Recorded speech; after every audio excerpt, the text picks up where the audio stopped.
Good morning, अस्सलाम वालेकुम। सुबह के में आपको कहेंगे खुश आमदीद। मेरे साथ हैं आदिल निज़ामी और मेरे साथ हैं सबीन फारूक। आदिल, आज जो है वो खुशखबरी है, तो सबसे पहले जी अच्छी खबर से प्रोग्राम का आगाज़ करते हैं। और अच्छी खबर आवाम के लिए है कि पेट्रोल की कीमत में कमी आ चुकी है। और बड़ी खुशखबरी ये है कि हुकूमत ने पेट्रोलियम मसनूआत की कीमतों में बड़ी कमी की है। पेट्रोल की कीमत में 15 रुपये 39 पैसे फ़ी लीटर कमी की गई है। और हाई स्पीड डीजल की बात की जाए तो उसकी कीमत में 7 रुपये 88 पैसे फ़ी लीटर कमी की गई है। और जबकि लाइट डीजल की बात की जाए, ऑयल की कीमत, उसमें 7 रुपये 54 पैसे की कमी जो है वो की गई है। तो ये जनाब आज की बड़ी अच्छी खबर थी। लोग जो है ऑब्वियसली उसमें बहुत ज़्यादा खुश नज़र आ रहे हैं। वैसे इर्द गिर्द के लोगों की बात करें, हमारे इर्द गिर्द, लेकिन ऑब्वियसली पाकिस्तान बाकी लोग क्या कहते हैं, तो ज़रा आपको दिखाते हैं पेट्रोल की कीमत पे लोगों का क्या रिएक्शन है।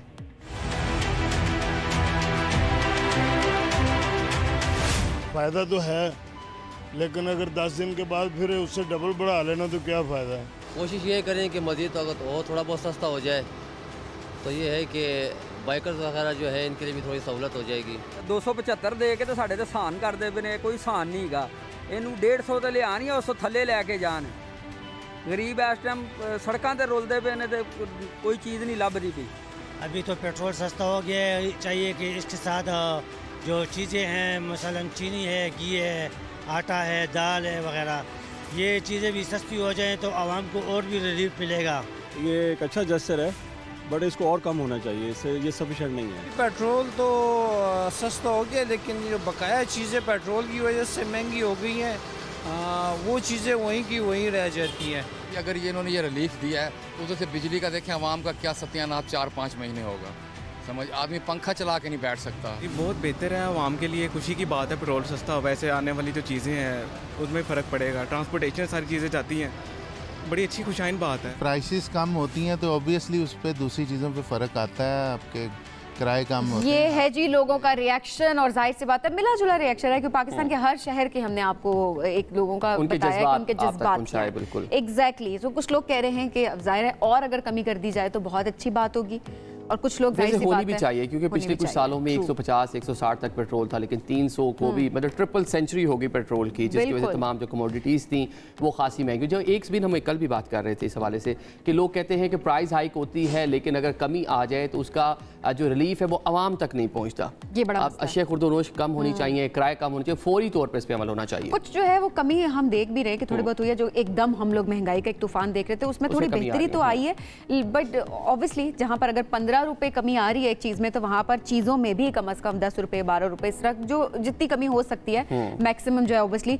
वो आ जानी चाहिए। चलें, फिर भी कुछ ना होने से कुछ होना बेहतर है। हम पाकिस्तानी अवाम हम इन्हीं चीज़ों पे हम खुश हो जाते हैं, क्योंकि बड़े बुरे हालात हैं जी हमारे, टू बी वेरी ऑनेस्ट। मौसम के हालात देखते हैं, मौसम के भी वैसे कुछ ज़्यादा अच्छे हालात नहीं हैं पाकिस्तान की अगर बात की जाए, क्योंकि गर्मी की शिद्दत में जो है वो इजाफा हो रहा है, वो कभी बिल्कुल भी नहीं आ रही है। हर शहर की अगर बात की जाए, हर बड़े शहर में इस वक्त गर्मी का एक जो है ना वो तूफान सा आया हुआ है। सबसे पहले इस्लामाबाद की बात करेंगे। इस्लामाबाद में कम से कम 24 ज़्यादा 39 डिग्री सेंटीग्रेड है। लाहौर की बात करेंगे, लाहौर में कम से कम 28 ज़्यादा से ज़्यादा 42 डिग्री सेंटीग्रेड है। कराची में कम से कम 28 ज़्यादा से ज़्यादा 37 डिग्री सेंटीग्रेड है। और पेशावर की बात करेंगे कम से कम 25 ज़्यादा से ज़्यादा 33 डिग्री सेंटीग्रेड है। कोयटा की बात करेंगे, कोयटा में कम से कम 17 ज़्यादा से ज़्यादा 31 डिग्री सेंटीग्रेड है। ये तो मतलब वेदर जो है हम एक तरह से अगर बात करें तो ये एक्सट्रीम की तरफ जाता हमें दिखाई दे रहा है। और जाहिर है अगर कुछ इलाकों की अगर बात हम करें, वहाँ पर तो लू आ चुकी है। दादू में कल 47 डिग्री था, मुल्क का गर्म तरीन इलाका था। और अगर हम बात कर लें NDMA की, वो भी प्रिकॉशंस का कह रही है, आवाम को वार्निंग दे रही है कि हीट वेव्स आ सकती हैं मई और जून का दोनों महीने। इसके साथ साथ एहतियाती तदाबीर के हवाले से भी कहा जा रहा है लोग बाहर जाएं तो अपना बहुत सा एहतियात करें। बिल्कुल जी, पंजाब की अगर बात की जा रही है, ऑब्वियसली यही बात है कि 45 डिग्री सेंटीग्रेड तक जो है वो मौसम टेम्परेचर जा सकता है। उमरकोट, थरपारकर, रंडूयाला यार, मटियारी, सांगड़ सख्त गर्मी पड़ने का इम्कान है। बहावलपुर और रहीम यार खान में भी हीट वेव का खतरा जो है वो मौजूद है कि धूप और तपिश जो है वो बहुत ज़्यादा होगी। और जिस तरह आपने बताया कि किस तरह से आप ख्याल रख सकते हैं, अपना सर ढांप के रखें, आंखों पर चश्मा लगाएं। और लाहौर की अगर बात की जाए, वहाँ पर भी सूरज अगर देखा जाए तो वो बहुत ज़्यादा तेज है। सूरज तेवर दिखा रहा है। तो एहतियाती तदबीर करना सब लोग उसको इख्तियार करना शुरू कर दें। इससे पहले कि हीट वेव जो है वो आपको असरअंदाज करे, स्पेशली वो लोग जो एसीज में नहीं होते, और अगर लोग एसीज में होते भी हैं तो एक आप जो सडन चेंज ऑफ टेम्परेचर है उससे भी बहुत सारे लोग मुतासर हो रहे हैं, उससे भी बीमार हो रहे हैं, तो अपना जी ख्याल बहुत ज़्यादा रखें। अच्छा जी, अब ज़रा बात करते हैं कोयटा की। कोयटा में सजा लिटरेचर फेस्टिवल, मुल्क भर से शोरा, अदीब, सियासतदान शरीक हुए, फ़नुन लतीफ़ा, अदब पर गुफ्तगू की गई है। मारूफ अदाकारा माहिरा खान वो भी वहाँ पर मौजूद थी, लेकिन वहाँ पर क्या हुआ, वहाँ पर बदतमीज़ी का अफसोसनाक वाक़या पेश आया। सोशल मीडिया पर एक वीडियो वायरल हुई है जिसमें देखा जा सकता है कि स्टेज पर वो बैठी हैं, होस्ट के साथ वो गुफ्तगू कर रही हैं, लेकिन इस दौरान प्रोग्राम में मौजूद जितनी भी ऑडियंस है उनमें से कुछ लोगों ने स्टेज पर चीज़ें फेंकना शुरू कर दी हैं। अदाकारा ने बहुत, अगर देखा जाए माहिरा की अगर बात की जाए तो बहुत ग्रेसफुली उन्होंने पूरी सिचुएशन को डील किया। वो गुस्से में नहीं आई, मुस्कुराती रही, लेकिन साथ साथ उसको एक्नॉलेज करती रही, रजिस्टर करती रही कि ये ठीक नहीं है, ये गलत बात है। फिर एक फिल्म के डायलॉग की बात आई, 1 से 2 मरतबा ये सिचुएशन पेश आई, फिर उन्होंने सिचुएशन को डील करने की कोशिश भी की। अहमद शाह साहब उन्होंने भी डील करने की कोशिश की, बात को बदला। उन्होंने बताया कि ये आवाम आपसे बहुत ज़्यादा प्यार भी करती है और आप जो है वो फिल्म भी वहाँ पर, but at the same time जब क्राउड जो है वो आउट ऑफ कंट्रोल हो जाए तो उसको रोकना बड़ा ही मुश्किल हो जाता है। हंसते मुस्कुराते बड़ा ग्रेसफुली उन्होंने सिचुएशन को मैनेज किया। स्टार्स वैसे भी आपके मतलब कौम का सासा होते हैं, आपके हमारे चेहरों पर खुशियां बखेरते हैं, इज्जत करनी चाहिए जी, हमारे एम्बेसडर होता है दुनिया भर में जाके पाकिस्तान को रिप्रेजेंट भी करते हैं।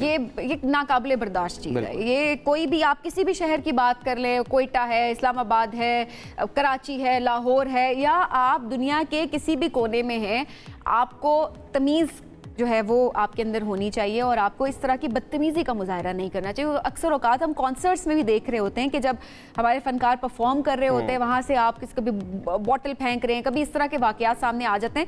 ये आपके कौम का असासा है, आपके मुल्क का असासा है ऑब्वियसली, सो आप इनका इज्जत करें और वो भी आपको इन रिटर्न इज्जत ही देते हैं, बल्कि आप बदतमीजी भी करते हैं। तो माहिरा ने कितना ग्रेसफुली उस सिचुएशन को डील किया, तो प्लीज़ इन चीज़ों का बहुत ज़्यादा ख्याल किया। चलिए ये बताएं, आपको म्यूज़िक पसंद है, किस किस्म का म्यूज़िक आप लाइक करती हैं? हाय, मैं तो हर तरह का म्यूजिक सुनती हूँ। हर तरह का लोक मौसीकी भी सुनती हैं? मैं हर तरह के म्यूजिक मेरे मूड पे डिपेंड करता है। कुछ लोग अगर कहते हैं ना ये कैसा गाना है, वो मैं कहती हूँ आप मेरी प्लेलिस्ट को जज ना करें, बिकॉज मैं हर तरह का गाना सुनती हूँ। चलिए अब बात करते हैं जी लोक मौसीकी की। मारूफ गुलकार हैं अताउल्लाह खान, ईसा खेलवी, उनकी जो सदाबहार उनका एक सॉन्ग है कमीज़ तेरी काली, इसके मुख्तलिफ वर्जन भी आ चुके हैं, मुख्तलिफ लोगों ने इसको जो है गाया भी है, जिसका सहर आज भी बरकरार है। अताउल्लाह साहब कहीं भी जाएँ तो उनके जो फैंस हैं, शायकीन हैं, इसी गाने की उनसे डिमांड करते हैं। अभी एक सोशल मीडिया पर वीडियो वायरल हो रही है जिसमें जो सेलिब्रिटीज़ हैं वो उनके साथ मौजूद हैं, रेशम और अदाकार एहसन खान, वो उनसे यही उनका जो गाना है वो सुन रहे हैं। और जो रेशम है उन्होंने अपने इंस्टाग्राम स्टोरी पर भी इसको शेयर किया और बहुत लोग इसको खासा पसंद कर रहे हैं। अताउल्लाह साहब के घर में वो लोग मौजूद थे ये दोनों, और वहाँ पर ये महफिल सजाई थी। आज भी उनकी आवाज़ में उसी तरह की जो है गर्ज है, वही उनका स्टाइल है। बच्चे बड़े सब फैन है, कोई किसी भी मकाम पर पहुंचा हुआ है। जिस तरह रेशम जी की बात की जाए, एहसन की बात की जाए, ऑब्वियसली खुद एक बड़े स्टार्स हैं ये, लेकिन ऑब्वियसली जो काम जिसका अच्छा है वो हमेशा जो है वो जिंदा रहता है। और लाला जो है उनका काम हमेशा याद रखें, सदियों तक जो है उनकी परफॉर्मेंस को, उनकी जो गायकी है उसको याद रखा जाए। नो डाउट जी। अब बढ़ेंगे एक ब्रेक की जानिब, ब्रेक से वापस आएंगे तो बात करेंगे पाकिस्तान के सियासी मौसम की, क्योंकि सर्दी हो या गर्मी हो पाकिस्तान का सियासी पारा हमेशा हाई रहता है। और कल बहुत सारी डेवलपमेंट्स हुई हैं, जिस तरह से जो रहनुमा PTI उनको अदालतों से रिलीफ मिलने का सिलसिला जारी है, और इसके अलावा दूसरी जानिब कौमी असम्बली इजलास में हुकूमत और अपोजिशन के माबेन जो किस तरह के जोड़ तोड़ हम हमले देख रहे होते हैं, गर्मागर्मी वो हो रही है। बिल्कुल। तो अब ऑब्वियसली बहुत सारे डेवलपमेंट्स से उन पे बात करेंगे, हमें ज्वाइन करेंगे सीनियर सहाफ़ी और तज्ज़ियाकार तलत हुसैन साहब। Stay with us. मुल्क के सियासी जो मैदान है ज़रा उसकी बात कर लेते हैं। गर्मियों के सर्दी पाकिस्तान का जो सियासी पारा है वो हमेशा हाई ही रहता है। बानी PTI को अदालतों से रिलीफ मिलता दिखाई दे रहा है। दूसरी जानिब पीर से जारी कौमी असम्बली का जो इजलास है वो हमने देखा मछली मंडी बना हुआ है। अपोजिशन और हुकूमत दोनों जानिब से एक दूसरे पर सियासी हमले किए जा रहे हैं। गुज़िश्ता रोज़ बिलावल भुट्टो जरदारी जो चेयरमैन पाकिस्तान पीपल्स पार्टी के, उन्होंने भी खिताब किया। दुआदार खिताब के दौरान अपोजिशन उनके जो है एहतजाज करती रही और अपना एहतजाज असम्बली में रिकॉर्ड करवा। बिलावल ने मुख्तलिफ इशूज़ पर क्या बात की, पहले ही आपको सुनवाते हैं। सिर्फ और सिर्फ वो अपना जाती मसाइल का हल चाहते हैं और वो जानते हैं कि किसका पांव पकड़ना पड़ेगा। वो आइन का बालादस्ती रखते हुए सियासतदानों से बात नहीं करते। यह हमारा जमहूरियत के साथ मुनाफिकत है, हमारा पार्लियामान के साथ मुनाफिकत है। अगर ये मई 9 का माफी मांगने के लिए तैयार नहीं है तो फिर इनका रोना धोना जारी रहेगा। इनको बिलावल ने कल क्या कहा ये हम सब ने सुना। अच्छा, दूसरी जानिब बात की जाए तो बानी पीटीआई ने मुज़ाकरात के लिए जो 3 रुकनी कमेटी बनाई है उसके अलावा बेशतर अरकान डायलॉग की बात कर रहे हैं। फाइट फाइट टॉक टॉक, ये फार्मूला सियासी उफक पर है। इसको जाहिर है बेयकीनी को मजीद बढ़ावा दे रहे हैं। इस तरह की जो मामलात, इस तरह के जो नारे लग रहे होते हैं। लेकिन एक चीज़ आदिल जो लगती है, बानी पीटीआई ये कहना चाहते हैं कि तुम्ही ने दर्द दिया है तुम ही दवा देना। दूसरी जानिब मौलाना की अगर बात की जाए तो पहले हुकूमत को अपोजिशन बेंचों पर बैठने की तजवीज़ दे रहे थे और अब मुस्ताफ़ी होकर नए इंतखाबात की तरफ जाने का मुतालबा वो कर रहे हैं। और इसके अलावा ज़्यादा केपी की अगर बात की जाए, अली मीन गंडापुर साहब लोड शेडिंग पर उन्होंने कल धुआंधार बातचीत की है। उन्होंने क्या कहा है ये आपको सुनाते हैं। जो ज़ालमाना लोड शेडिंग आपने पख्तूनख्वा में शुरू की हुई है, आपसे बार बार इस पे बात हो रही है। आपको बार बार मैं बता रहा हूँ कि किस तरीके से हम बैठ के मसले का हल निकाले। मैं आपको पैगाम दे रहा हूँ, जहाँ पर 22 से 20 घंटे लोड शेडिंग है, अगर वहाँ 5 से 6 घंटे का रिलीफ ना मिला तो जहाँ 16 घंटे है वहाँ 12 घंटे ना हुआ। तो मैं आपको वाज़ेह पैगाम दे रहा हूँ। मैं पेस्को चीफ ऑफिस खुद जाऊँगा, फिर मैं आपके ये सारे के सारे ग्रिड, मैं आपके सारे के सारा सिस्टम टेक ओवर करूंगा।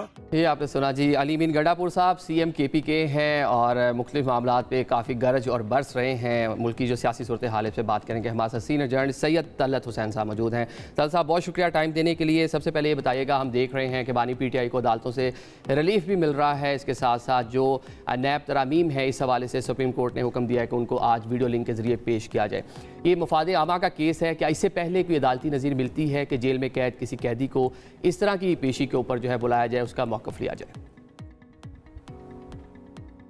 बहुत शुक्रिया जी। एक तो रिलीफ का जो सिलसिला आपने कहा जारी है, जो कल उनके लिए रिलीफ मिली बुनियादी तौर पर तो उनको ज़मानत मिली। और अगर आप तकनीकी एतबार से देखें तो किसी भी मुल्ज़म का ज़मानत ले लेना कोई अनहोनी बात नहीं है। लेकिन चूँकि पाकिस्तान में हालात ऐसे बने हुए हैं कि इस केस के ऊपर बहुत तवज्जो थी और बहुत अरसे से इस केस के बारे में कहा जा रहा था कि ओपन एंड शट केस है और इसके अंदर मामलात ऐसे हैं कि शायद अमूमी रिलीफ भी ना मिल पाए। तो कल जब उनकी ज़मानत मिली तो बहुत पीटीआई में खुशी की लहर दौड़ी। लेकिन अगर आप उसका फ़ैसला पढ़ें तो जज साहब ने जिन्होंने ज़मानत दी है उन्होंने केस के मेरिट को बिल्कुल टच नहीं किया। उन्होंने ये नहीं कहा कि गलत हुआ सही हुआ, उन्होंने तकनीकी बुनियाद के ऊपर ज़मानत कबूल किया। तो केस का मेरिट जो है वो इंटैक्ट है। लेकिन ज़ाहिर पाकिस्तान तहरीक इंसाफ इसको बड़े अच्छे तरीके से खेल रही है। इस पर जो अमूमी इश्यूज़ हैं अदालत के, वो मेरे ख़्याल में एक बड़ी लड़ाई की तरफ इशारा करते हैं, जिसके अंदर अदालत और इस्टेब्लिशमेंट जो है आप आमने सामने खड़ी नज़र आती है। इसके अंदर मौलाना फजल रहमान भी बहती गंगा से हाथ धो रहे हैं, पीटीआई भी बहती गंगा से हाथ धो रही है। लेकिन असल जो मामला है वो पीटीआई का नहीं है, रिलीफ का नहीं है। असल मामला इस्टेब्लिशमेंट और पीटीआई के दरमियान जो झगड़ा चल रहा है तवील अरसे, वो है। और जो अदालत में आज पेश होना है, इससे पहले कोई इस तरह की नज़ीर मिलती है? जिस तरह सुप्रीम कोर्ट ने, आप जिस तरह बात कर रहे हैं केसेस की कि केसेस बनते हैं, लेकिन जिस तरह सुप्रीम कोर्ट ने गुज़िश्ता समाअत पर कहा कि कई साल लोग अंदर रहते हैं, बाद में नैब जैसे अदारे कह देते हैं कोई हमारे पास एविडेंस नहीं था, आप रिहा कर दें। पहले ज़मानत की भी मुखालफत की जाती है। जी देखें, ये जो डिजिटल एज है इसने बहुत सारी चीज़ें तब्दील कर दी हैं। डिजिटल एज आपको इंसाफ की फराहमी के निज़ाम के ऊपर भी असरअंदाज होती हुई नज़र आ रही है। इससे पहले अदालतों में ये बहस चल रही थी कि अगर मुल्ज़म पेश नहीं हो सकता तो उसके लिए डिजिटल मीन्स का बंदोबस्त किया जाए। ये जो लाइव स्ट्रीमिंग है कोर्ट की प्रोसीडिंग्स की, ये भी मेरे ख्याल में डिजिटल एज की रिक्वायरमेंट के ऐन मुताबिक है। अगरचे आज जो उनकी अपीयरेंस होनी है उसके ऊपर मैं भी खबर देख रहा था कि सुप्रीम कोर्ट ने कहा है कि उसको लाइव स्ट्रीम नहीं किया जाएगा, क्योंकि इसमें खुला तजाद है। एक तरफ ना उनकी तस्वीर चल सकती है, ना उनका नाम लिया जा सकता है, दूसरी तरफ अगर आप उनको कमरा अदालत के अंदर इतनी बड़ी स्क्रीन के ऊपर दिखाएंगे तो फिर उसका क्या करेंगे। तो अभी खबर यही है कि लाइव स्ट्रीमिंग की इजाज़त नहीं होगी। ये सहूलत हर किसी को अवेलेबल नहीं है जी, ये आम मुल्ज़मान को अवेलेबल नहीं है। इस किस्म की मुआवनत ना ही ये मुआवनत कभी अवेलेबल हुई है कि जज जो है किसी मुल्ज़म का इंतज़ार करते रहे। और हमने तारीख़ में देखा है कि वक्त होता था पेशी का 9 बजे का, और इमरान खान के वकला जो हैं वो आके बैठ जाते थे और जज साहब को रोके रखते थे रात के 9 बजे तक। तो ये सहूलत जो है ज़ाहिर है PTI के बानी के लिए है और वो सहूलत चल रही है, लेकिन इस मरतबा मेरे ख्याल में सुप्रीम कोर्ट ने मुनासिब समझा कि बजाय इसके कि उनको फिज़िकली यहाँ पर बुलाया जाए, क्योंकि वो जेल काट रहे हैं एक मुकदमे में, तो उनके लिए बंदोबस्त किया जाए। लेकिन अमूमी तौर पर आपको ये सहूलत मुहैया होते हुए नज़र नहीं आती किसी को। ठीक है। अच्छा, इसके अलावा दूसरी जानिब अगर बात की जाए, अब मौलाना साहब के हवाले से आपने बात की, मौलाना साहब पहले तो ये बात कह रहे थे कि हुकूमत को ये ऑफर कर रहे थे कि आप जी अपोजिशन में बैठे हैं हमारे साथ आके, लेकिन अब वो ये कह रहे हैं कि मुस्ताफ़ी हो जाएं और दोबारा इंतखाबात करवाएं। मौलाना को मना नहीं पा रहे लोग या मनाना चाहते नहीं हैं, आखिर ये मामला चल क्या रहा है? देखिए, मौलाना की अगर आप सियासत की उठान देखें तो उन्होंने हमेशा अपने तशख़्ख़ुस को बरकरार रखा है सियासत में, भले आप उनसे एग्री करें ना करें। इस मरतबा आके मुझे लगता है कि शायद वो हालात के बहाव के साथ बह रहे हैं। यही मौलाना है जो पाकिस्तान तहरीक-ए-इंसाफ को यहूद और हनूद का एजेंट कहा करते थे। यही वो मौलाना है जो इमरान खान के बारे में सख्त तरीन ज़ुबान इस्तेमाल किया करते थे और दूसरी तरफ से भी उतनी ही बुरी ज़बान इस्तेमाल की जाती थी। अब यही वो मौलाना है जो ख्याल ये कर रहे थे कि इंतखाबात के बाद इनकी KP में हुकूमत बनेगी, ये वहाँ पर ना सिर्फ अपना चीफ मिनिस्टर ला पाएंगे बल्कि गवर्नर भी नहीं का रहेगा। वो नताज कोई ठीक निकले नहीं, तो उस वक्त से लेके इनका जो गुस्सा है वो ठंडा हो नहीं पा रहा। तो आपने कहा कि मना नहीं रहे, वो अब मान सकते नहीं हैं क्योंकि उनकी तमाम ख्वाहिशात का खून हुआ है, उनका ख्याल है कि उनके साथ हाथ हुआ है। अच्छा, ये दिलचस्प बात है कि वो कहते हैं कि मेरे साथ हाथ हुआ है, लेकिन जिस सूबे में हाथ हुआ है और जिस पार्टी के अरकान उनके मुखालफिन के तौर पर जीते हैं उस पार्टी के साथ खड़े हैं और मरकज़ की हुकूमत को कह रहे हैं कि आप डिज़ोल्व करें और नए इंतखाबात करवाएं। असल में तो उनको अली अमीन गंडापुर को कहना चाहिए था कि आप बराए मेहरबानी असम्बली डिज़ोल्व करें क्योंकि मेरा मैंडेट यहाँ पर चोरी हुआ है। लेकिन ज़ाहिर है उनका एक बड़ा ग्रीवेंस है एस्टैब्लिशमेंट के, लेकिन जो मैंडेट चोरी अली अमीन गंडापुर वाली बात कर रहे हैं वो तो उनका हल्का भी एक ही था DI खान से, जहाँ से अली अमीन गंडापुर जो है उन्होंने विन किया था। अच्छा, यहाँ पे पाकिस्तानी सियासत में होते थे एक राय पाई जाती है कि मुज़ाहमत होगी तो मुफाहमत होगी। अभी पाकिस्तान तहरीक-ए-इंसाफ बज़ाहिर हमें इसी फार्मूले पर अमल पैरा दिखाई दे रही है। क्या पाकिस्तान तहरीक-ए-इंसाफ को इसका फ़ायदा होता नज़र आ रहा है आपको? देखिए, मुज़ाहमत नहीं है, तज़लील है। तज़लील और मुज़ाहमत में फ़र्क होता है। ये मुसलसल मुज़ाहमत नहीं है, ये मुसलसल तज़लील का बंदोबस्त है। जिस किस्म की कैंपेन्स पाकिस्तान तहरीक-ए-इंसाफ के लीडरान अपने ट्विटर अकाउंट से, अपनी ज़ुबान से, अपनी प्रेस कॉन्फ्रेंसेस से, अपनी तकारीर से, अपने बयानात से, अपने तज्ज़ियों से कर रहे हैं वो अनप्रेसिडेंटेड है। अभी आपने जिस नुक्ते से प्रोग्राम का आगाज़ किया इमरान खान को रिलीफ मिलने का, वो जिस चीफ जस्टिस ने रिलीफ दी यानी ज़मानत की सूरत में justice Aamir Farooq Islamabad high court के, अगर उनके बारे में इनके अपने ऑफिशियल अकाउंट्स के ट्वीट्स आप चला पाएँ तो इस वक्त आप नहीं चला पाएंगे क्योंकि वो बदतरीन कंटेम्प्ट ऑफ कोर्ट के ज़ुमरे में आता है। और इनके बारे में जो उन्होंने बातें की और 9 महीने पहले की बातें की, पुरानी बातें नहीं है, तो तज़लील के बाद आप मोतबर नहीं हो सकते। मेरे ख्याल में तज़लील का जो अमल है उसके अंदर उन्होंने इस्टेब्लिशमेंट के एहतारों को भी झोंका हुआ है, चीफ जस्टिस ऑफ पाकिस्तान को भी झोंका हुआ है, तो सबकी तज़लील करते हैं। उनका ख्याल है कि तज़लील के बाद कोई तदबीर होगी। मेरा अपना मानना ये है कि जिस लेवल पर ये गुस्सा और तज़लीली अमल चला गया है उसके बाद मुफाहमत नहीं होगी, दूसरी तरफ से भी रद्द-ए-अमल आएगा।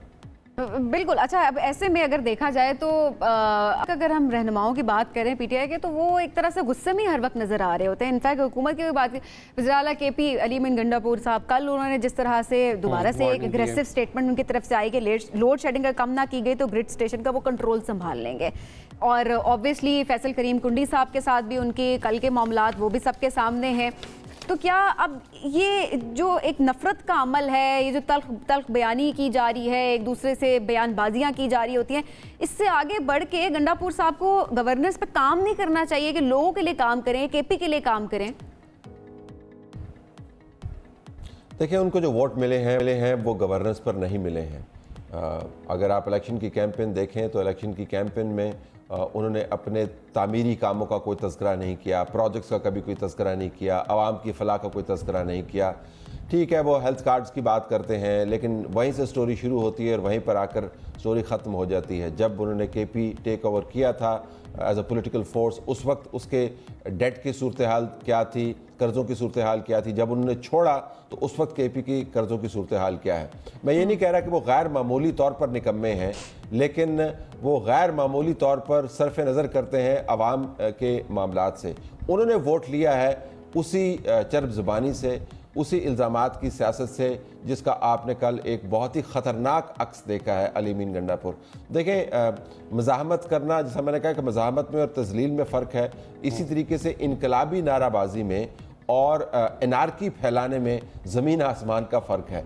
लोग इनकलाबी नारे लगाते हुए अपने आप को अनार्किस्ट बना ले हैं। ये अब जब वो कहते हैं कि मैंने ग्रिड स्टेशन जो है टेक ओवर कर लेने हैं, मैंने गवर्नर को एनेक्सिस में नहीं जाने देना जो केपी हाउस के अंदर मौजूद है, मैंने गवर्नर हाउस को टेक ओवर कर लेना है, ये अनार्की है, ये कोई इनकलाबियत नहीं है। लेकिन अलीमीन गंडापुर इसके ऊपर इसरार कर रहे हैं। और दिलचस्प बात यह है कि पाकिस्तान में जो सबसे ज़्यादा लॉस इनकरिंग पावर कंपनीज़ हैं, पेस्को जिसके बारे में वो बात कर रहे थे, वो उसमें से एक है।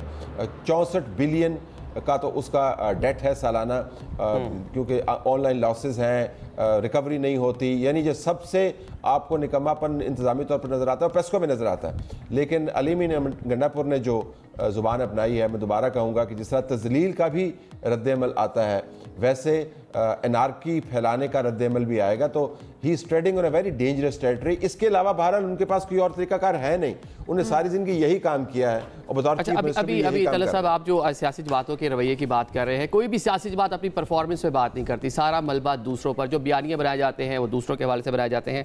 ये बताइएगा कि पंजाब में हम देख रहे हैं किसान खासा परेशान है, गंदम नहीं खरीदी जा रही, किसान जो है एहतजाज करने का भी इरादा रखता है। कई माह से ये पूरा सिलसिला चल रहा है, वज़ीर आज़म ने कमेटियाँ भी बनाई, ताहाल जो सूरत हाल है उसमें कोई बेहतरी नहीं है। आज की अगर बात की जाए तो आज जो है वो गंदम बहरान के खिलाफ जो किसान है वज़ीर आला हाउस के बाहर वो एहतजाज भी करेंगे। सारे मामले को आप किस तरह देखते हैं? क्या हुकूमत इसको संभाल नहीं पा रही इस मामले को? देखिए, इसका स्विफ्ट एक्शन होना चाहिए था।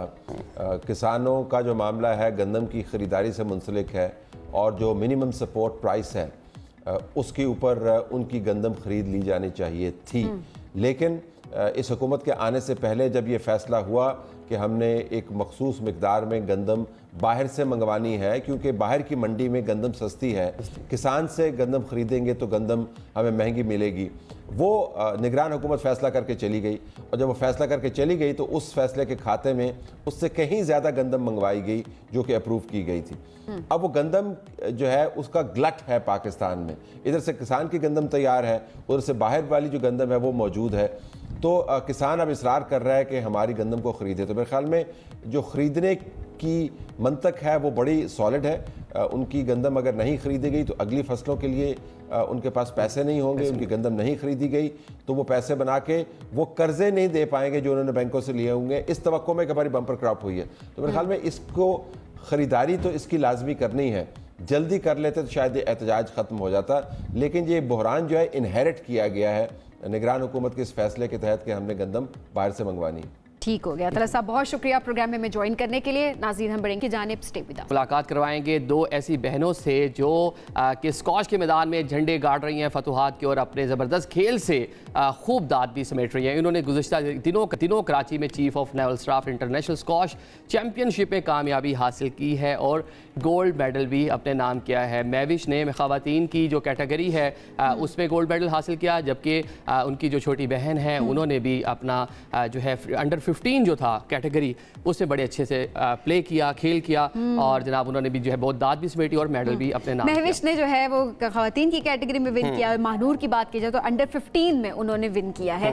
अच्छा, ऐसी इतनी मिसालें हमें मिल रही होती हैं ना आदिल के, बड़ा दिल खुश होता है खवातीन को स्पेशली जब हम देख रहे होते हैं, बच्चियां हमारी छोटी छोटी, और वो भी खेल के मैदान में जब आगे बढ़ रही होती हैं। और जब हम इससे पहले मुलाकात भी करवाई थी नूरीना से, हमने मुलाकात करवाई थी ऑब्वियसली, अब वो बाकी बच्चियों को भी एम्पावर कर रही रही हैं कि किस तरह से वो बच्चियां स्क्वॉश की तरफ जाएं। जो स्क्वॉश का खेल है सबीन, 50 साल तक पाकिस्तान ने इस खेल के ऊपर हुक्मरानी की है। जानशीर खान है, जहांगीर खान है, हाशिम खान है, कितने लोग हैं जिन्होंने आलमी सतह पर जो है इस खेल को पाकिस्तान को रिप्रेजेंट किया और जीता। और ये बहनें जो हैं तो हमारे पास पहले भी शो में ज़ाहिरा भी आ चुकी हैं और इनसे बड़ी हमने गपशप भी की थी। 3-4 बहनें हैं ऑब्वियसली, और इनसे हमारी बड़े मज़े की बात हुई थी। 3 बहनें जो हमारे शो में आई थी, अभी मैं आपको दिखा भी रहे हैं, रमज़ान में आई थी, रमज़ान ट्रांसमिशन में, और उस टाइम भी इतने सारे मेडल्स थे जो ये लेकर अपने साथ आई हुई थी। और माशाल्लाह इतनी कॉन्फिडेंट हैं तीनों कि मैं आपको क्या बताऊं, इनसे बात करके इतनी पॉजिटिव वाइब्स आती हैं और ऑब्वियसली एक दूसरे से सीख रही होती है। स्पेशली इनके फादर की अगर बात की जाए, बहुत कुछ वो सेक्रीफाइस कर रहे हैं, बहुत कुछ उन्होंने सेक्रीफाइस है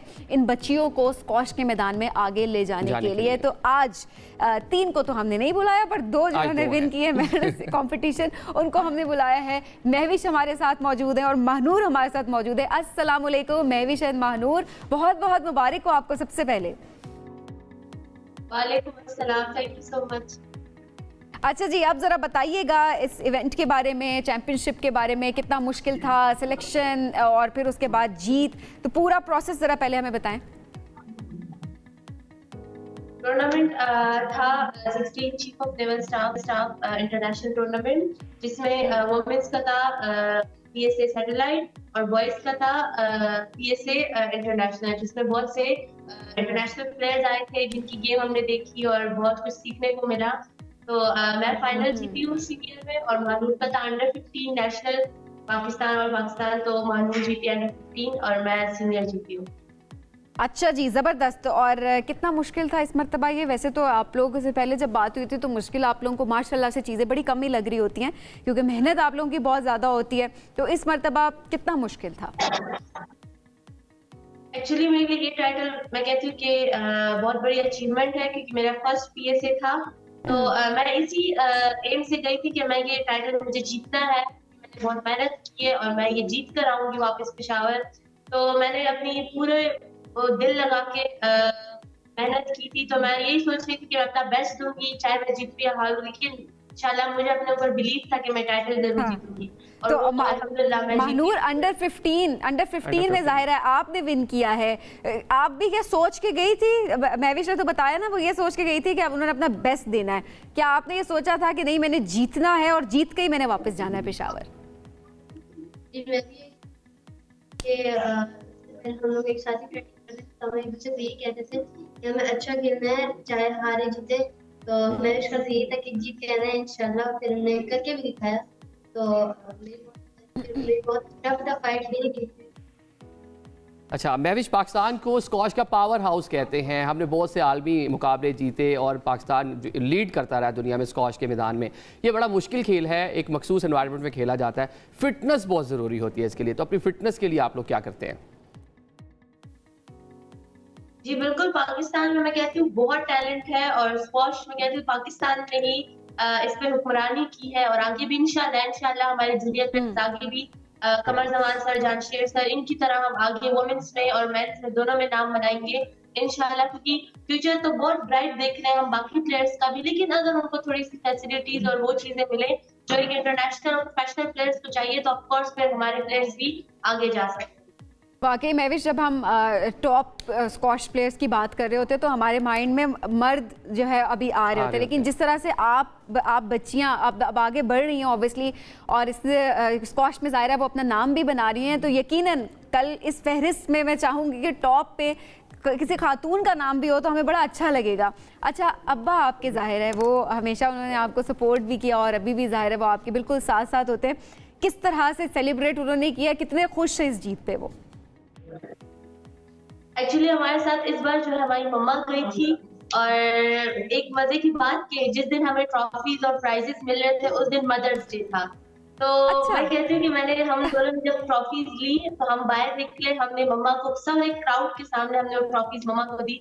तो मम्मा मैं कहती हूँ बहुत ज्यादा इमोशनल हो गई, खुश हुई थी कि मेरे दोनों बच्चों ने मुझे, और फिर हमने उन्हें मदर्स डे विश किया, हैप्पी मदर्स डे मम्मा, ये आपके लिए। तो मेरी मम्मा कहती हूँ मेरा बेस्ट डे था मेरी लाइफ का।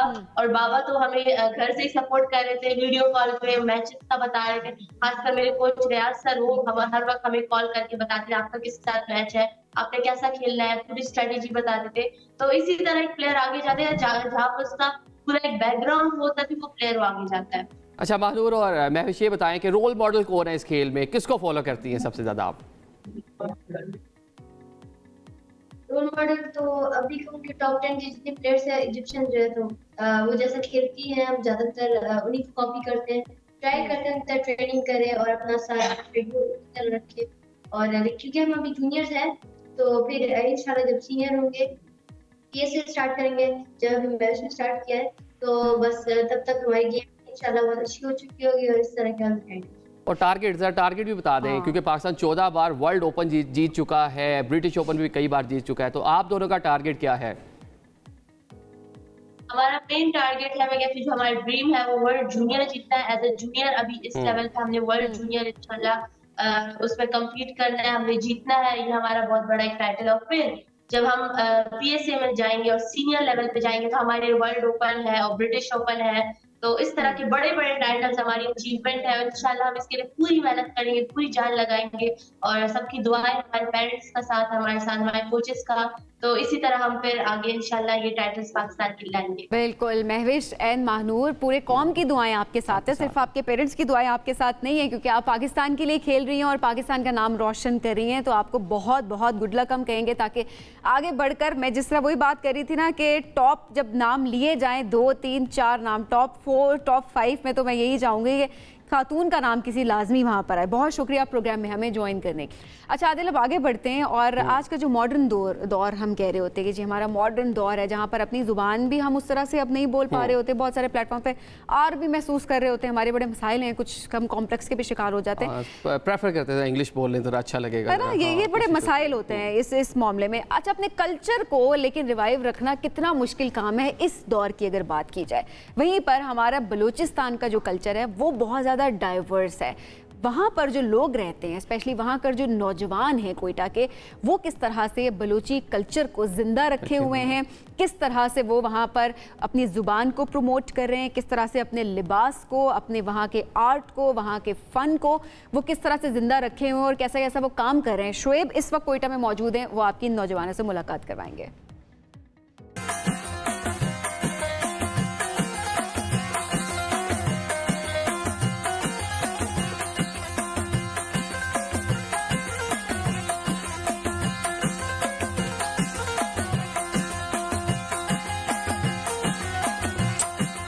मेरे साथ कुछ ऐसे ही नौजवान मौजूद हैं, उनसे आपकी मुलाकात कराऊंगा और कहना ये चाहिए कि किस तरह से ये अपने इस कल्चर के एम्बेसडर हैं, कैसे ये कर जाते हैं इस कल्चर को, वो चाहे फिर छाप यानी वो जो डांस है यहाँ का कल्चरल ट्रेडिशनल वो हो या फिर ये अटायर हो।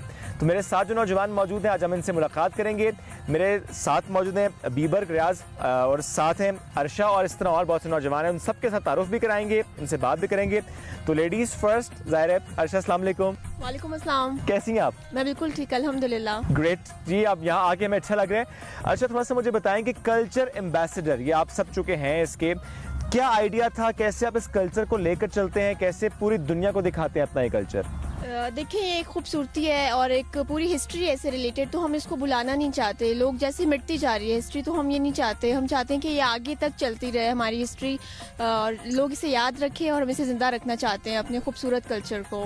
आज का नौजवान बलूचिस्तान का मायूस है, पुरुमीद है, क्या सोच रहा है? सर जब हम आए थे बहुत मायूस थे, फिर हमें कोई सपोर्ट नहीं था, हमने अपनी मदद आप अपने आप को चलाया।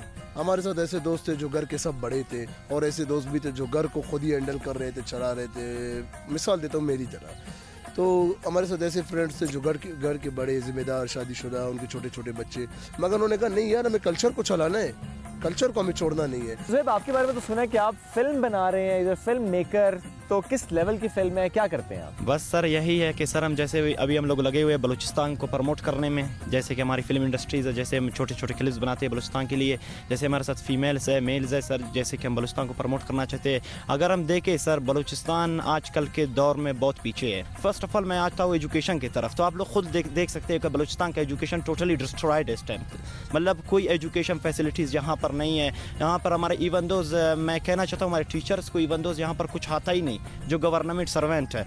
और मैं यही चाहता हूँ कि हमें टीचर्स अच्छे प्रोवाइड किया जाए ताकि हमारा जो है ना न्यू जनरेशन आके एजुकेशन फील्ड को ज्वाइन करे। इसी एजुकेशन के थ्रू हम आगे बढ़ना चाहते हैं। दीदार हमारे साथ मौजूद हैं। ये सब कहते हैं कि आप बहुत मजाक करते हैं, हंसाते रहते हैं। दीदार कैसे हैं आप? अल्हम्दुलिल्लाह सर, आप खैरियत से ठीक ठाक हो? अल्लाह का शुक्र ठीक ठाक। एज स्काउट्स जब हम देखते हैं जो काम आप लोग करते हैं, किस तरह से काम किया जा रहा है, कहाँ पे इश्यूज होते हैं जिसको फिर आप लोग एड्रेस कर रहे होते हैं? जहाँ पे खुदा न खास्ता ज़िलज़िला होता है या कुदरती आफात आते हैं या बहुत से ज़िलज़िला वगैरह या सैलाब वगैरह, तो हमारा जो टीम है स्काउट्स का, हम लोग जाके लोगों को रेस्क्यू करते हैं, उनको फर्स्ट एड वगैरह देते हैं, उनके केयर करते हैं। मतलब वर्ष मूवीज़ देखना, सोशल मीडिया पे कनेक्ट होना, तो आप इस कल्चर से जुड़े हुए हैं, आपको लगता है कल्चर आपको रोकता है आगे बढ़ने से या कि आपको आगे बढ़ाता है? सर कल्चर हमें आगे बढ़ाता है। मेरी सोच है कि हमें कल्चर और मॉडर्निज्म को एक साथ लेकर चलना चाहिए। ज़बरदस्त। ये जो आपने पगड़ी बांधी है ये बड़ी प्यारी सी है, आपको भी सर थकता तो नहीं, दुखता तो नहीं? नहीं सर, ये पगड़ी अमन की निशानी है। हमारे जब यहाँ फैसले होते हैं हमारे सरदार ये पगड़ी पहनते हैं। अच्छा, अब जरा बात करते हैं ड्रेस की। अगर मैं इस्लामाबाद में अपनी शलवार में स्टिच करा लूँगा 4-4.5 मीटर में, मैं ज़रा स्मार्ट हूँ जी, तो और भी कम पे बन जाता है। यहाँ पे 10-11 मीटर का कपड़ा होगा तो शलवार कमीज़ बनेगी। इतना कपड़ा? जी सर, बिल्कुल इसी तरह। ये हमारा सकाफत है और हम जो है बलोच जितने भी हैं वो इस पे फ़ख्र करते हैं कि हमारा जितना बड़ा शलवार होगा। और हम जब दर्जी को कपड़े देते ही यही कहेंगे कि यार ख्याल करना भाई, मैंने कपड़े ज़्यादा दिए तो शलवार जितना बचे वो शलवार में ही डाल दो। यानी जितनी खुली वो बल वाली शलवार है वो ठीक है? जी बिल्कुल इसी तरह।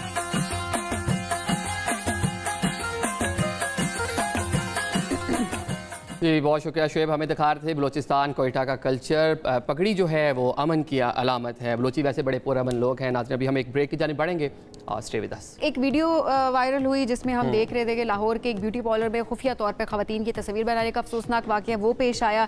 उस हवाले से बहुत सारी बातचीत हो रही है सोशल मीडिया पे। ये कहा जा रहा है कि जो उसकी ऑनर थी, उन्होंने स्किन ट्रीटमेंट करने वाली आने वाली जो 2 ख़वातीन थी, मुबैना तौर पर वो कह रहे मोबाइल से तस्वीर बनाई गई और उसके बाद व्हाट्सएप ग्रुप्स में उनको शेयर किया गया। लेकिन जाहिर सी बात है अभी इस पे ऊपर इन्वेस्टिगेशन जारी, यू नेवर नो कि मामला आखिर क्या है। लेकिन अगर देखा जाए तो जो मुतासरा खातून है, खवातीन हैं, उन्होंने जो है मुकदमा तो उन्होंने दर्ज करवा दिया, but at the same time जब तक इन्वेस्टिगेशन कंप्लीट नहीं होती, चीज़ें सामने नहीं आती, उस हवाले से कुछ कहा नहीं जा सकता। वैसे जो खबरें सभी इसके हवाले से थी कि इब्तदाई तौर पर पुलिस ने कुछ तहकीकात करने के बाद, इन्वेस्टिगेशन कुछ प्रूफ लेने के बाद ही मुकदमा दर्ज किया। अच्छा, मुकदमा दर्ज किया, ठीक हो गया। चले जी आगे क्या डेवलपमेंट होती है उस हवाले से। लेकिन आदिल, आए रोज हम देख रहे होते हैं इस तरह के मामला आ रहे होते हैं साइबर क्राइम से रिलेटेड। अगर हम देखें कभी कोई ये कह रहा होता है कि वीडियो अगर या पिक्चर कोई सोशल मीडिया पे किसी की आई है तो वो कॉन्सेंट के बगैर आई है। बिल्कुल वो नहीं चाहते थे कि वो इस वीडियो में आए, वो कर दी जाती है। डीप फेक की अगर बात की जाए तो उस टेक्नोलॉजी के थ्रू डिफरेंट चीज़ें हमारे पास सोशल मीडिया पे सर्कुलेट कर रही होती हैं।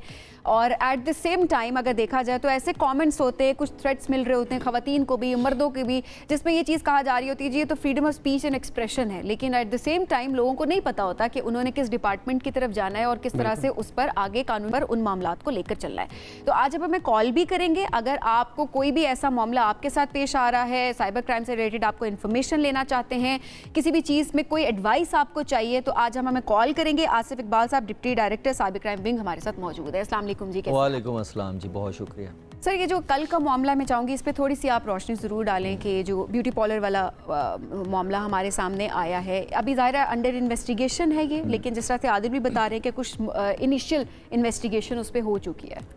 जी बिल्कुल, मेरे भी इल्म में ये मीडिया के ही तवज्जुह से आया, क्योंकि पुलिस ने उस पर FIR की है, सुनने में आया कि FIR हुई है।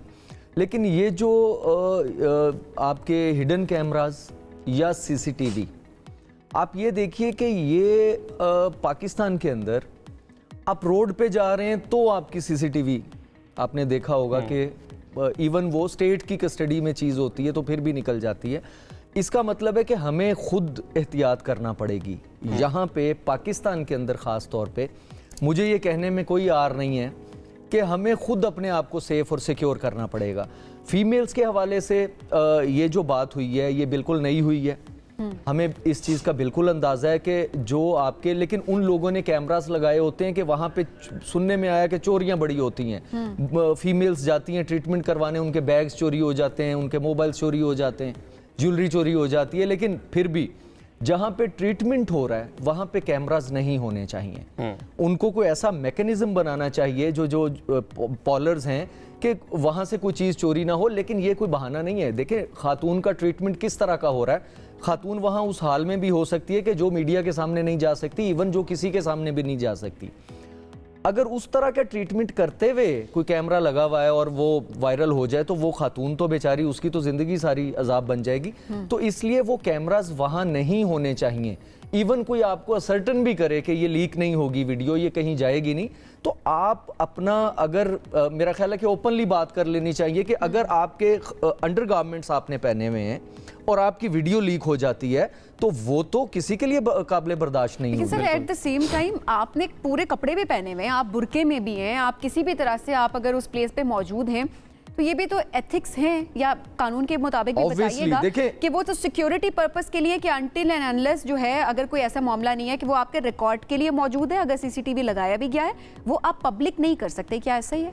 बिल्कुल ऐसा है। देखिए ये जो साइबर क्राइम एक्ट है, मैं इसलिए ये बात ज्यादा डिटेल में करना चाह रहा था कि इसमें जो ऑफेंसेस हैं, अगर किसी खातून, किसी की तस्वीर आप मिसयूज नहीं कर सकते, लीक नहीं कर सकते, कहीं किसी को भेज नहीं सकते, इंटरनेट पे अपलोड नहीं कर सकते, किसी की प्रोफाइल पे नहीं लगा सकते, आप कमेंट्स में शेयर नहीं कर सकते, ठीक है, उस पे section 20 of cyber crime act, offences against dignity of a person, अगर किसी की तस्वीर की वजह से उसको हरासमेंट होती है, वो हमारा सेक्शन 24 है, दोनों की 3 साल तक की सजा है।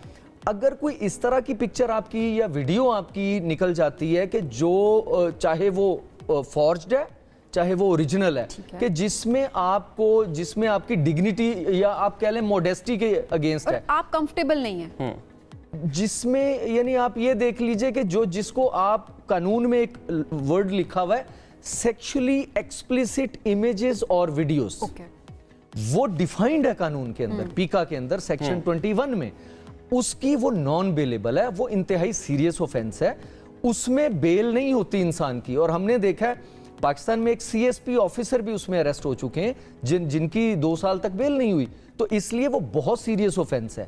और लोगों को, फीमेल्स को खास तौर पे मैं बिल्कुल इनकरेज करूंगा कि इस तरह के ऑफेंस अगर इस तरह की आपके साथ हो रही है, कोई ट्रोलिंग हो रही है, आपकी कोई वीडियो, कोई तस्वीर लीक हो गई, तो साइबर क्राइम विंग में जरूर जाएं, वहां पे रेमेडी साइबर क्राइम विंग में जाएं, सजाएं भी मौजूद हैं, मजीद उनको सख्त भी करने पर बात हो रही है। कबीना ने उसकी मंजूरी भी दी है, पेका एक्ट हो के साइबर क्राइम एक्ट हो।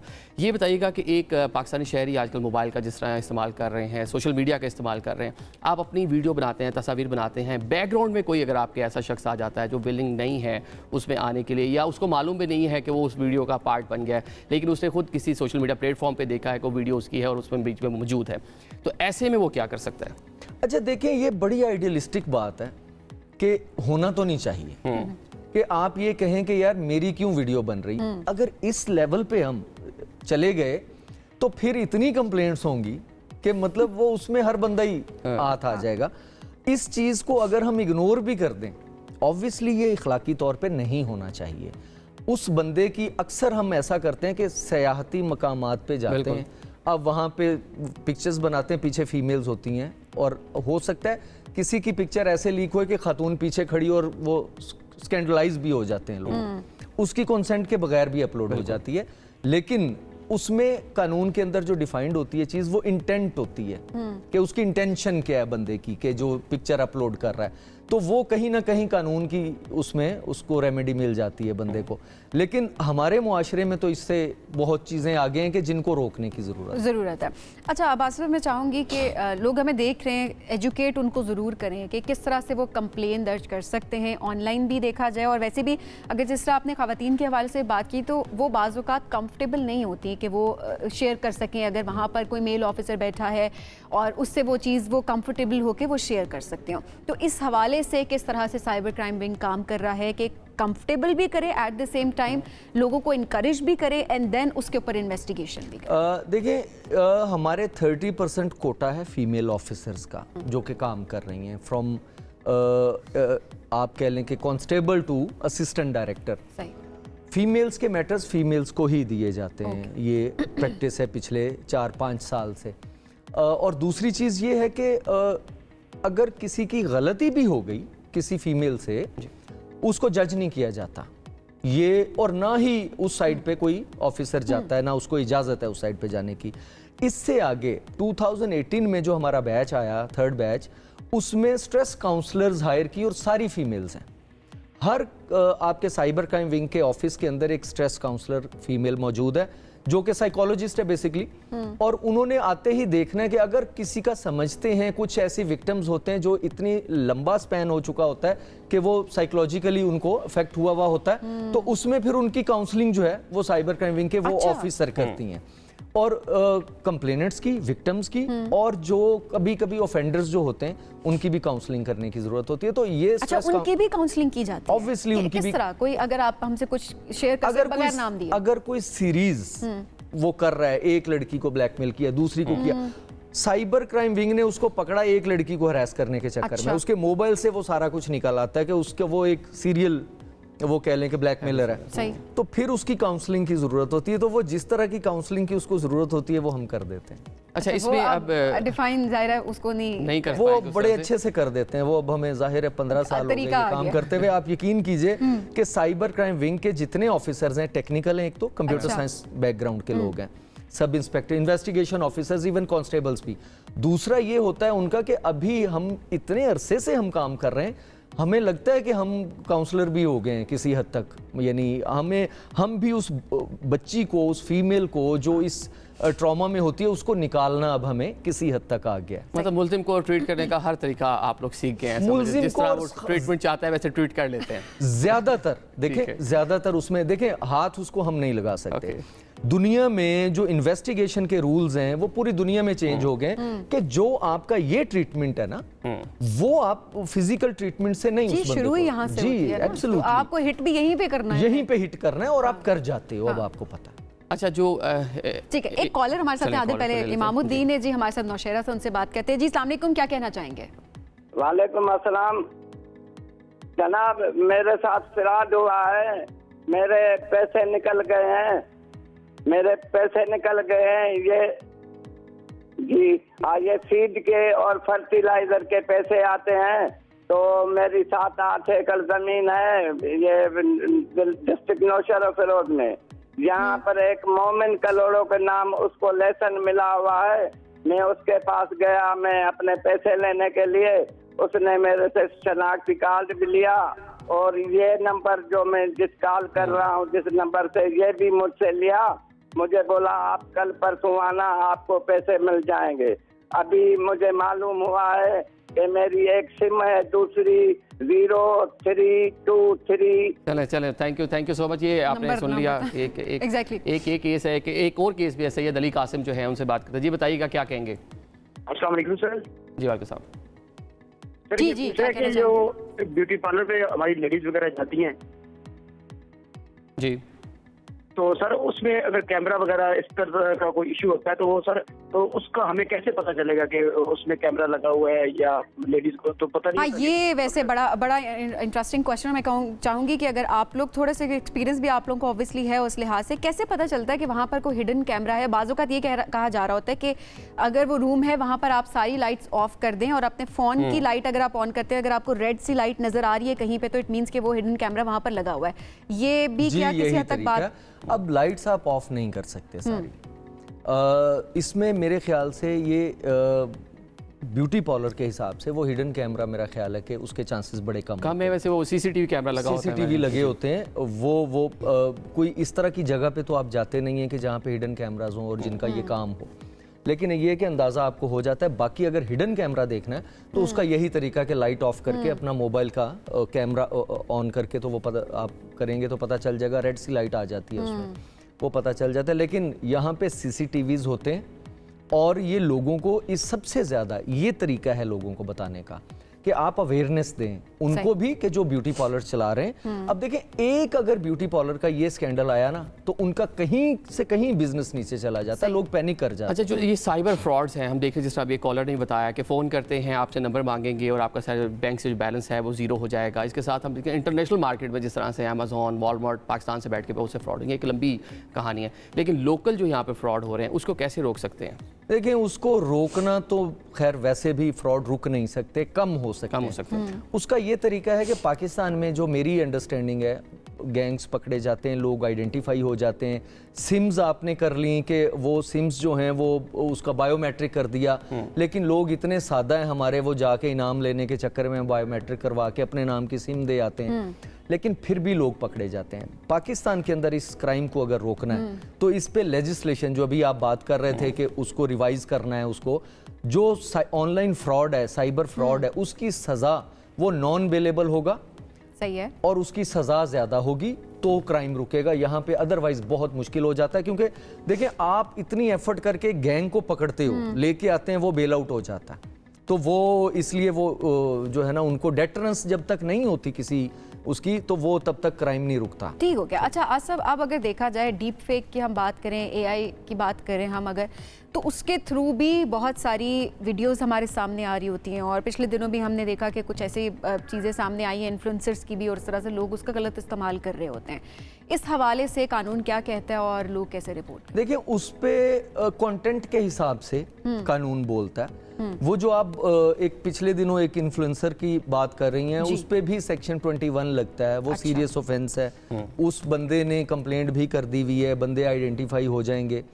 और ये है कि डी फेक हो, डी फेक का वर्ड हमने यूज़ करना शुरू कर दिया। बेसिकली लोगों के लिए इसको सिंपल करते हैं कि जो फॉर्ज होती हैं वीडियो या पिक्चर, वो डी फेक उसको आमतौर पे कहा जाता है।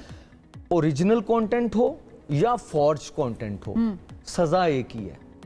तो इसलिए हाँ, फ़र्क ये ज़रूर पड़ता है कि ओरिजिनल कंटेंट में जो विक्टिम होता है वो हिट ज़्यादा होता है, उसका कॉन्फिडेंस लेवल वो नहीं होता, क्योंकि ओरिजिनल कंटेंट होता है। जो फॉर्ज कंटेंट होता है तो आपने देखा कि वो टीवी पे आके या अपने चैनल पे बैठ के बोलता है कि मैं नहीं हूँ। सही।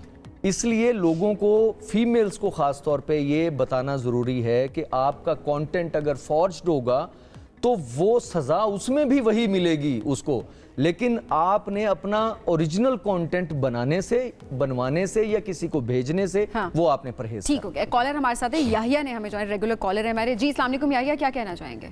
वालेकुम सलाम, दोनों को बहुत सलाम। और आपके मेहमान से मैंने बहुत सीखा, और ये हमेशा अच्छी बात बताते हैं। देखिए बात ये कि ये तो एक ऐसा मसला है जो ऑल ओवर द वर्ल्ड है।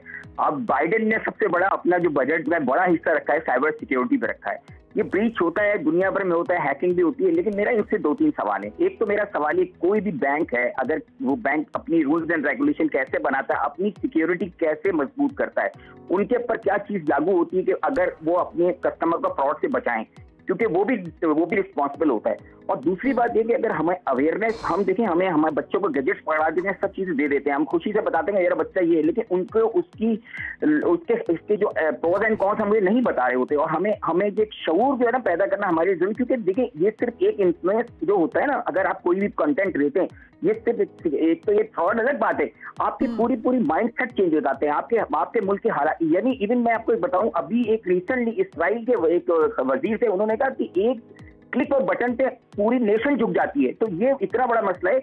इन्होंने जो कहा ना सजा की बात है, सजा की तो आप अपनी बात बताए जगह है, यकीनन एफआई वाले साइबर क्राइम वाले काम कर रहे हैं, लेकिन मैं ये समझता हूँ कि क्या हमें मजीद क्वालिफाइड बंदों की जरूरत नहीं है, जब मजीद इससे जो इस टेक्निकलिटी को समझते हैं, हमारे पास ऐसे स्कूल, कॉलेजेस, ऐसे कोर्सेज हैं जो इसको कंडक्ट करते हैं।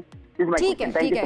अच्छा, वो वाली बात है कि किस तरह से, एक और कॉलर है, जरा उनके भी क्वेश्चन ले लेते हैं, उसके बाद कंटिन्यू करते हैं। जी अस्सलाम वालेकुम, कौन कहाँ से बात कर रहे हैं? जी अस्सलाम वालेकुम, अब्दुल रहीम हमारे साथ मौजूद हैं। जी क्या कहना चाहेंगे अब्दुल रहीम? अस्सलाम वालेकुम। वालेकुम सलाम। जी क्या कहेंगे? अब्दुल रहीम खान बात कर रहा हूँ। जी जी, क्या सवाल है आपका?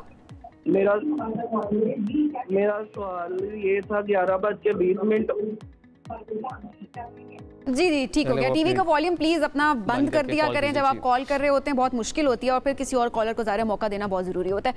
अच्छा याहिया ये बात कर रहे थे कि क्या हमें ज़्यादा लोगों की ज़रूरत नहीं है कि हम ज़्यादा क्वालिफाइड लोग लेकर आए, जिस तरह से बाहर के ममालिक में भी काम हो रहा है कि वो ज़्यादा बजट भी रखते हैं और इन्वेस्ट करते हैं इस चीज़ के ऊपर, ताकि लोगों को जो है वो साथ में एजुकेट करने की भी बात करते हैं, बच्चों को एजुकेट भी करें। जी बिल्कुल, ये उनका वो मुझे बड़े सेंसिबल क्वेश्चंस हैं उनके, जो आम आदमी नहीं करता। देखिए पहली चीज़ तो ये कि एजुकेट करना हमें, ये मेरे ख्याल से ये इसको साइबर सिक्योरिटी को और सोशल मीडिया के पे जो बिहेव करते हैं हम, इसको हमें करिकुलम का हिस्सा बनाना पड़ेगा। ठीक है, इस पे काम करने को। सर सॉरी इंटरप्शन के लिए, क्योंकि जाहिर सी बात है वक्त हमारे से बहुत कम है। मैं चाहूंगी कि एक दो क्वेश्चन से उनको जरा एड्रेस जरूर कर लें। एक तो ये कि लोग ज़्यादा कंप्लेन इस चीज़ पे कर रहे होते हैं कि उनकी फेक अकाउंट्स बना दिए जाते हैं और उनके थ्रू ज़ाहिर है उनकी तस्वीरें भी उसमें यूज़ हो रही हैं, उनका डाटा वो उस पर उन सोशल मीडिया पर, वो इंस्टाग्राम हो, हमारे पास ट्विटर हो या फिर ऑब्वियसली हमारे पास फेसबुक हो, वहाँ पर वो डाटा यूज़ हो रहा होता है और बाज़ औक़ात आपको पता नहीं होता। लोग फिर कहते हैं अच्छा आप इसको रिपोर्ट करें और ऐसे करें वैसे करें, लेकिन तब तक ज़ाहिर है बहुत हद तक हम देखते हैं देर भी हो चुकी होती है। इस हवाले से कानून क्या कहता है और लोग क्या कर सकते हैं? अमूमन हम इग्नोर कर देते हैं। देखिए फेक आईडी जो है वो सेक्शन 16 है हमारा, मिसयूज ऑफ आइडेंटिटी इंफॉर्मेशन, ये इसकी भी 3 साल की सजा है।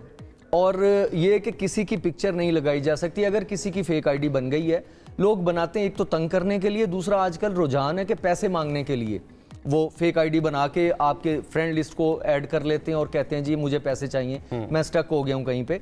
तो इसकी 3 साल तक की सजा है। लेकिन हमने ये है कि लोग रिपोर्ट नहीं करते, आइडेंटिफाई हो जाता है। हर वो बंदा आइडेंटिफाई हो जाता है जो इंटरनेट के साथ कनेक्ट करता है, सोशल मीडिया का यूज़र है या कोई भी यूज़र है। तो वो लोगों को इनकरेज करना है यहाँ पे कि ये ऑफेंस है फेक प्रोफाइल बनाना। और इसकी 3 साल, मैं आपको बताऊं 9th क्लास का बच्चा, टीनेजर बच्चा, 2 साल की सजा उसको लाहौर से हुई है। बहुत सारे ऐसे लोग आइडेंटिफाई होते हैं, वो बाद में कहते हैं जी हमें तो पता ही नहीं था कि ये ऑफेंस है, हम तो ऐसे ही शुगर लगा रहे थे किसी के साथ। तो ये है कि उनके लिए 10 लाख रुपए तक जुर्माना है और 3 साल तक की कैद है। किसी की फेक आईडी बनाना, उसकी पिक्चर को मिसयूज करना, उसके नाम को मिसयूज करना, ये जो इम्पर्सोनेशन है बेसिकली।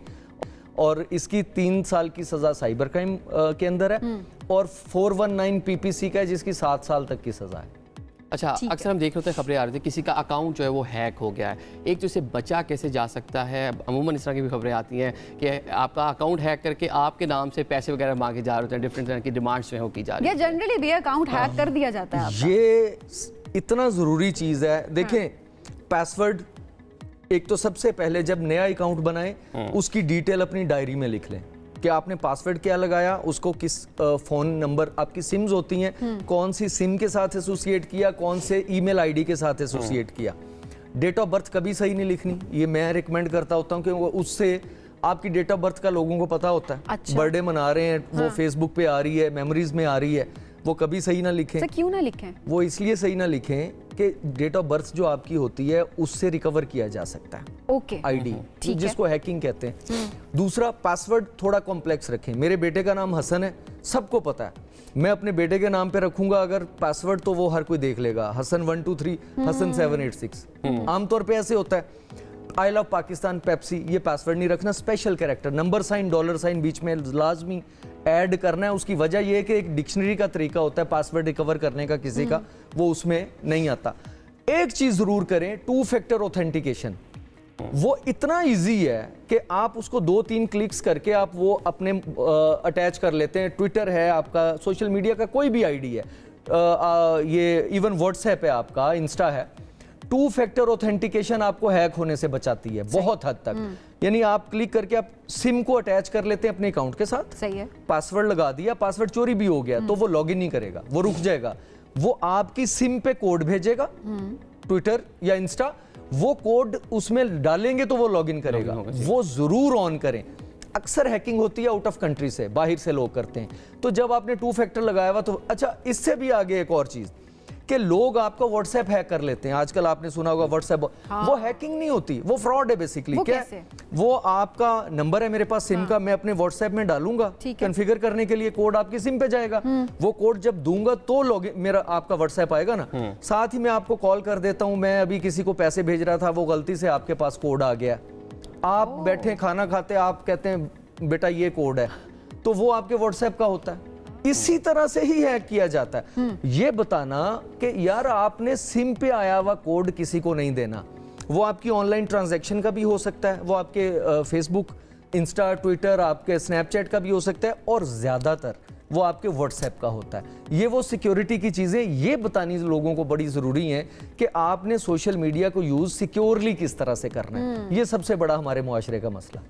अच्छा, अब एक और चीज़ अक्सर ये होता है, अक्सर क्या मैं तो कहूँगी कि ये तो अब रोज़मर्रा हम देख रहे होते हैं, हमारी पिक्चर्स के नीचे अब्यूज़ किया जा रहा होता है या बाज़ औक़ात आपको थ्रेट किया जा रहा होता है किसी ना किसी तरीके से, और बार बार कोई शख्स ज़ाहिर आपको इनबॉक्स में परेशान भी कर रहा है, उस लिहाज से भी हम देख रहे होते हैं। ऐसे में क्या होता है, क्योंकि अक्सर जब हम ये बात करते हैं कहीं पर तो कहते हैं जी freedom of speech and expression, अगर वो हमारा आइन इसकी इजाज़त देता है कि आप जो फील कर रहे हैं आप वो हेट कमेंट आप कर सकते हैं, और इस तरह की बातें आ रही होती हैं, इस मामले पे कानून देखिए जी, हमारा कानून या आइन हेट्रेड के लिए बिल्कुल इजाज़त नहीं देता। अब मैं आपको एक मिसाल दूं कि किसी लड़की को किसी ने ऐसा भी मैटर आया, उसको लिख दिया मोटी। अब ये बड़ी सिंपल सी चीज़ है, लेकिन वो कितना हर्ट हुई इससे, वो आ गई कंप्लेंट लेके। हाँ। और मैं आपको बताऊं, मैंने तो उसको बड़ा इनकरेज किया कि अच्छा, भाई आपने ठीक किया कि यार कोई आपको इस तरह की ये चीज़ करने वाला कौन होता है। लेकिन सोशल मीडिया पे हमें एक और चीज़ भी सीखनी है।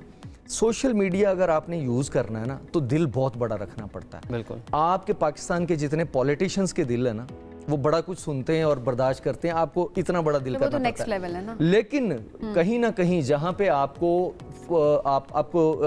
इस तरह के कमेंट्स दे दिए जाते हैं, आपको हरास किया जाता है, आपको बुली किया जाता है, वहाँ पे आपको चाहे वो कमेंट्स में किया जाता है, फेक प्रोफाइल बना के किया जाता है, किसी अकाउंट पे किया जाता है, जुर्म बराबर है। उस केस में फिर आपने उसको केस को टेकअप किया, वो जो मोटी जिसने कमेंट कर दिया था, और जाहिर सी बात है जी ये पुरानी बात है, लेकिन अभी मेरे जहन में आ गई ये बात करते करते। तो बंदा आइडेंटिफाई देखें जी हो जाता है, बंदा नहीं छुप सकता, वो जो मर्जी कर ले। मैं जैसे आपको मैंने पहले बताया कि हम सारे कंप्यूटर साइंस के लोग हैं जो साइबर क्राइम विंग में काम कर रहे हैं। मसला सिर्फ ये है कि कहीं ना कहीं आपका ह्यूमन रिसोर्स कम होता है जो हर डिपार्टमेंट के अंदर मौजूद है, उसकी वजह से, और फ्लड आया कंप्लेंट्स का साइबर क्राइम का, उसकी वजह से थोड़ा सा ये कि परफॉर्मेंस आप कह सकते हैं कि उस तरह से लोग, और अभी नए लोग आ रहे हैं, सुनने में आया कि काफ़ी सारे लोग नए आ रहे हैं। नहीं, गवर्नमेंट ने सारी चीज़ें देखते हुए नेशनल क्राइम एजेंसी जो है आपकी अलग से बना दी है, अलग से FIA से अलग करके आपका एक अदारा भी बना दिया गया जी। वो नोटिफिकेशन हो गया उसका, तो इंशाल्लाह होपफुली वर्किंग में होगा, चाहे वो FIA के अंडर हो या इंडिपेंडेंट हो। आपके वसाइल अगर पूरे हैं, आपका ह्यूमन रिसोर्स पूरा है, आपकी वो ट्रीटीज जो इंटरनेशनल ऑर्गेनाइजेशंस के साथ आपकी स्टेट ने करनी है, वो FIA का कोई या किसी साइबर क्राइम एजेंसी का कोई ऑफिसर नहीं कर सकता। तो स्टेट के लेवल पे करने वाले अगर काम हो जाते हैं तो आपका ये चीज़ें बड़े आराम से हैंडल हो सकती हैं। अच्छा सर, ये जो ज़ाहिर मैं ज़रूर चाहूँगी कि दोबारा ज़रा इस पे हम बात ज़रूर, क्योंकि हर शख्स इससे रिलेट कर सकता है, चाहे वो मेन स्ट्रीम पे है, चाहे वो नहीं है, कोई सेलिब्रिटी है, कोई आम कोई भी है, वो इस चीज़ से बहुत ज़्यादा रिलेट कर रहा होता है कि कोई क्यों बुली आपको करे, कोई क्यों आपको कॉमेंट कर रहा होता है। लोगों की ये कंप्लेन होती है कि अगर वो साइबर क्राइम जाएंगे, वो डिपार्टमेंट में कंप्लेन करेंगे, उनकी इस कंप्लेन को सीरियस नहीं लिया जाएगा, क्योंकि ऑब्वियसली आप लोगों के पास बेतहाशा केसेस डेली बेसिस पे आ रहे होते हैं, तो प्रायोरिटाइज भी नहीं किया जा रहा होता, या हर शख्स की जो कंप्लेन होती है उसको उतनी अहमियत दी जा रही होती है। तो ये लोगों की बड़ी कंप्लेन होती है, तो आप इस बारे में लोगों को इनकरेज ज़रूर करेंगे? जी, ये तो नहीं हो सकता कि कंप्लेंट जो है अनअटेंडेड चली जाए, ये नहीं हो सकता। और हमारे मुआशरे में लोगों को ना अब अवेयरनेस भी आ गई है कि हमारा ये राइट है। ये बात पहले लोग नहीं करते थे, अब हमें लोग आके बता रहे होते हैं जी मेरी ये कंप्लेंट है और साइबर क्राइम एक्ट का ये सेक्शन लगता है उसके ऊपर, तो वो ये अच्छी चीज़ है कि लोगों को अवेयरनेस आ गई है। ये नहीं हो सकता कि उनको सुना ना जाए या उसको प्रायोरिटाइज इस हवाले से किया जाता है कि हमारे यहाँ पे अगर किसी के साथ फाइनेंशियल फ्रॉड हो गया तो वो जिंदा रह सकता है, वो कुछ दिन अगर महीना 2 महीने आमतौर पे लग भी जाते हैं कि आपको बैंक से डाटा लेना है, उसका सिम्स का डाटा लेना है। लेकिन अगर किसी की ऑब्जेक्शनेबल कंटेंट, कोई उसको हरास कर रहा है लड़की को कि मैं वो अभी पब्लिश कर दूंगा, मैं पब्लिक कर दूंगा, तो उसमें फिर टाइम नहीं होता और वो फिर यानी स्टेज वो लड़की की हो जाती है कि वो मरने मारने पे चली जाती है, यानी सुसाइड तक कर चुकी लड़कियां इस हवाले से। तो वो प्रायोरिटाइज किया जाता है साइबर क्राइम विंग में कि इस तरह के मैटर्स को वो टॉप प्रायोरिटी पे रखें और उस बंदे को जो हरास कर रहा है, जो ब्लैकमेल कर रहा है, उसको पकड़ें। ठीक हो गया, तो प्रायोरिटाइज किया जाता है, अनअटेंडेड कोई भी कंप्लेन नहीं जाती है, बट ऑब्वियसली देखा जाता है कि उसकी आइडेंटिटी कितनी है और उसके लिहाज से उसको प्रायोरिटाइज कर दिया जाता है। आप सब बहुत शुक्रिया प्रोग्राम में हमें ज्वाइन करने के लिए। नाजरीन, आज के लिए इतना ही, दोबारा मुलाकात आपसे कल होगी। खुदा हाफिज।